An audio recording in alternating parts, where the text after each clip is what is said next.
আসসালামু আলাইকুম। গ্রামীণ ফুড বিডি পেজ থেকে আমি মোহাম্মদ আসিফ ইকবাল। মধু আমরা জানি প্রাকৃতিক রিচ অক্সিজেন যুক্ত একটি খাবার। এটি খুবই এনার্জেটিক।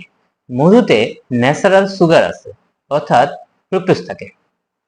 এছাড়াও ভিটামিন ই, ভিটামিন এ এবং মাল্টিমিনারেলস থাকে। মধু আমাদের এনার্জেটিক করে, আমাদের মেমোরিতে কাজ করে, আমাদের বন সেলে কাজ করে, ইভেন আমাদের শরীরে যে বিভিন্ন ধরনের হরমোন আছে এর মাত্রা ঠিক রাখে। পাশাপাশি আমাদের হজম শক্তিতেও সহায়তা করে। 1 টেবিল চামচ মধুতে 64 কিলো ক্যালোরি থাকে। মধুতে অ্যান্টিঅক্সিডেন্ট ফ্ল্যাভিনয়েড আছে, যার ফলে হার্ট অ্যাটাক, স্ট্রোক এবং ক্যান্সারের প্রতিরোধক হিসাবে কাজ করে।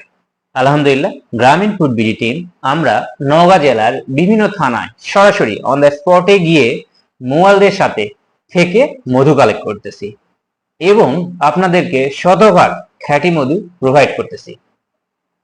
অর্ডার করতে আমাদের গ্রামীণ ফুড বিডি পেজে মেসেজ করুন। ভালো খাবার খান, সুস্থ থাকুন। গ্রামীণ ফুড বিডি পেজের সাথেই থাকুন। ধন্যবাদ সকলকে। আসসালামু আলাইকুম।